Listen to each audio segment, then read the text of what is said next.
guys, so today I'm going to be doing the crochet tag video, and a huge thank you to Heritage Home Crochet for tagging me and also making this tag. I will have her channel linked down below. She makes amazing videos, so definitely go check her out.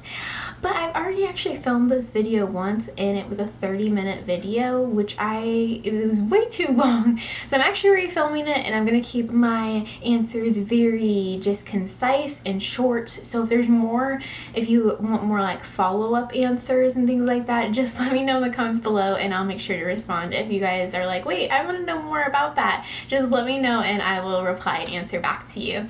So let's get started. Okay, so number one, how old were you when you learned to crochet and who taught you? So I was about 7 or 8 years old, and my mom taught me because I was extremely bored. Number two, what was the first thing you remember making? So the first thing I remember making was this blue scarf, and this is an actual project because before, I think every kid who starts to crochet had made the longest crochet chain they can think of. So I made a very long crochet chain, and then I made a very wonky, uneven blue scarf, and it literally is like a wave on the side. I kept adding and decreasing stitches because I was still trying to figure out what stitches looked like. So that's the first thing I remember making, and I still have it. Number three, the make that you are the proudest of and why. So the project I am most proud of right now is actually one I am currently working on, and this is just a small piece of it, and it is a knitted blanket. And I know it says crochet tag, but I've been crocheting for a really long time, and so I am proud of things that I crochet. I have made blankets and things like that, but I just kind of want to be upfront. Right now, the item I'm most proud of right now is a knitted item. So I know it's supposed to be crochet. Don't tell anybody I did. I threw a little knit in here, but I have never knitted a blanket. I have crocheted blankets before, but I've never knitted one. So this is actually the project of like all things I'm really proud of is a knitted blanket. And honestly, for crochet, I am probably most proud of a lot of the garments I have made, and I have been able to release designs to you.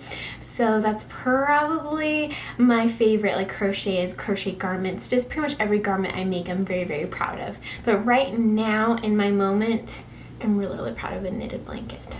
Question number 4, show me the oldest ball of yarn that you have in your stash. I don't know.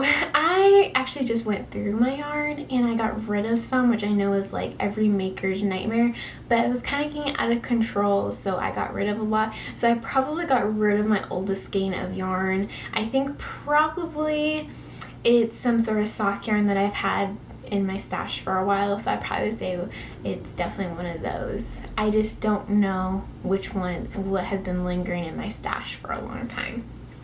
Knife grip, pencil grip, or both? I do knife grip. Yes, knife grip. I had to think about that for a second. Yes, so that is what I do. Boye style, Susan style, or a hybrid? I like the Boye styles, but some of the crochet hooks I use people say is a hybrid because I use clover and tulip, and some people say those are hybrids. So I'd have to say Boye style or a hybrid. Favorite brand of hooks? I love me some tulip hooks, but I also love me some clover hooks. Those are my 2 favorites. Favorite hook size or range of sizes? So typically I do not use a large size of hooks because I'm more on the loose side, so I'd have to say probably from a size F, which is a 3.5 millimeter, that's a 3.75 millimeter, to an H, which is a 5 millimeter. So those are kind of my range that I use. I mainly use a G hook the most. Favorite weight of yarn? I kind of like size, actually more of like size 4 and lighter, but I do really have grown to like size 3 a lot right now. That's been kind of the size I've been leaning towards a lot in my projects. Favorite yarn fiber and why? I tend to like more plant fibers, so more like bamboo and cotton rather than animal fibers.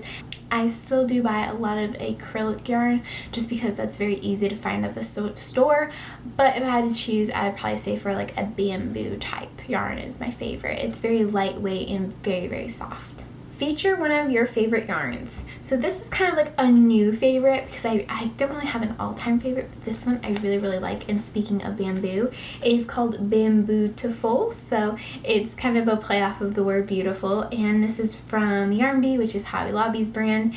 And it is a size 3, which I love. And it's just a very soft, silky yarn. And I'm using it right now to knit a cardigan sweater. So I really, really like this yarn. I've grown to like it as I'm using it. It's just so soft and a joy to work with. Which is your favorite crochet item to make?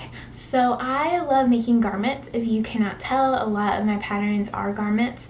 They're my favorite to make even with knitting, and so I have to say, like, that's my favorite thing to make. Which crochet item do you dread making?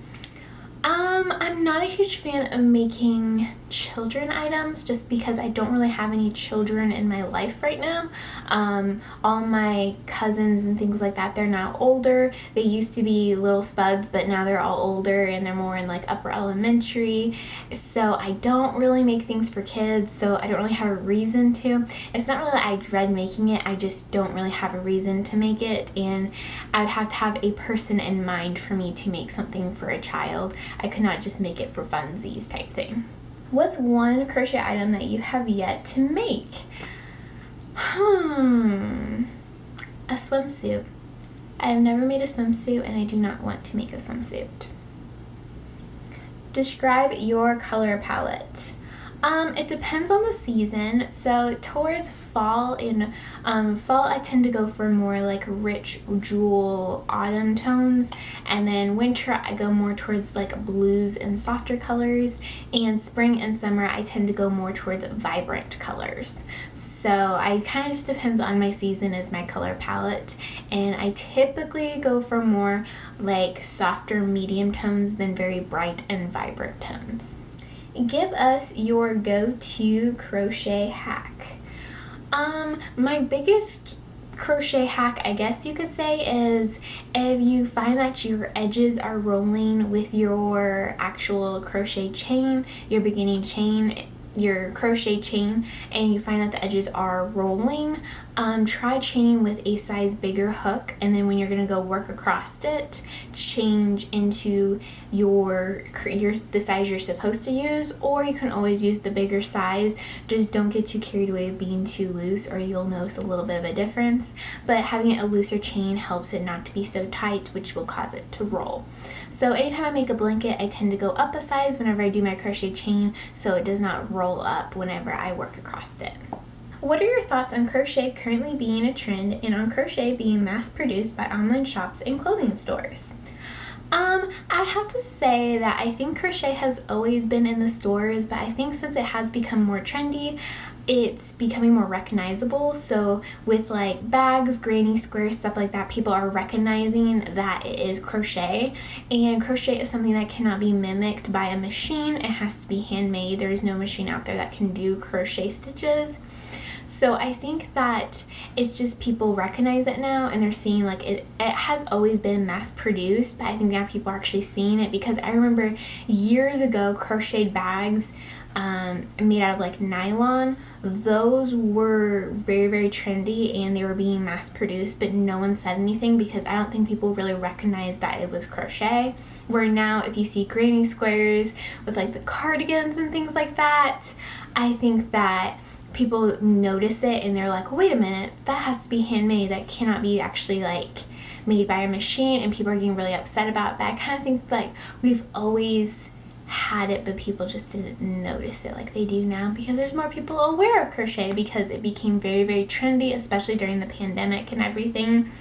So I think like the best thing to do is just don't buy the crocheted items in the store, and maybe encourage your friends and things like that maybe to buy from a local maker or from a maker online where it's their actual business, and actually buy from them instead of these mass-produced companies and things like that. I think that's the best way to kind of take care of it rather than getting very mad about it, because it's always been a thing, we just have never really noticed it until now, where there's the most people probably ever that are crocheting and are able to recognize crocheted items. Feature a pattern designer that you like and highlight one of their designs. I really like, I think it's all about Ami. Her name's Stephanie. Her items are absolutely amazing. I love them. They're so pretty, and she does both crochet and knit, which I love because I am both a crocheter and a knitter, and so I love seeing her patterns. They're super easy, and even her harder ones, she has such good detailing in her directions where you could be a brand new crocheter and be able to take on a super more complicated pattern, and she'll make you be able to understand it and be able to work through it and create something very beautiful. So I really love her stuff, and I always want to make it. And I'm actually going to be making one of her double brimmed knitted hats. I'm going to be making some of those for Christmas, so I'm really excited to be using her pattern. I've used it before and I loved how it turned out. So I really love her designs. What is the next pattern you want to make? The next pattern I want to make is, right now I have been working on a crocheted skirt, and I've been working on a crocheted sweater along with some knitted items, and I don't really know what I want to make after I'm done with those two items, but I'm pretty excited to see what I come up with. Who knows, it may just hit me and I'll be like, that's what I want to do. I thought about doing kind of a wave sweater because I think that'd be really cute for fall and winter, so maybe I'll design that next. Biggest tip for beginners. My biggest tip for beginners is honestly just have fun and just go for it. And just, if you can't afford the best yarn and the best crochet hooks, just buy what you can afford and have fun with it. It's okay to follow patterns. It's okay to not buy the most expensive yarn. It's okay to not use the most expensive crochet hooks. Just have fun with it and experiment, see what you like, try different colors, and don't feel a pressure to look like everybody else's designs. And even if you do follow patterns, that's okay. You don't have to be a designer. You don't have to make up your own patterns. And it is okay to go back and look at older stitch pattern books and things like that, because my hair keeps flying in my face. Because no one has reinvented any stitches. They've just been renamed and things like that. So it's okay to go back and do stitches that our grandmas maybe did or our great-grandmas did. There's nothing wrong with that. And just have fun with it. Don't have pressure on yourself. Just let you be stress-free and have this be a fun hobby for you. And don't forget to make a gauge swatch. That's very important. And tag someone else. Okay guys, so I'm going to be tagging all you guys watching right now. So if you don't make videos, just comment down below your answers. I would love to read them because I would like to learn all about you guys and learn more about you. If you do make videos, also comment down below and tell me your channel name or comment with your channel, and I'll go check it out and just let me know that you did the tag. I would love to watch your videos and be able to support you guys too. So anyway guys, that is it. I hope you guys enjoyed this video, and like I said, definitely go check out Heritage Home Crochet. She is awesome. Her channel is great. She's really funny, and I'm sure you guys are going to love her. Anyway, I hope you have a wonderful day, and I will see you guys in the next video. Bye!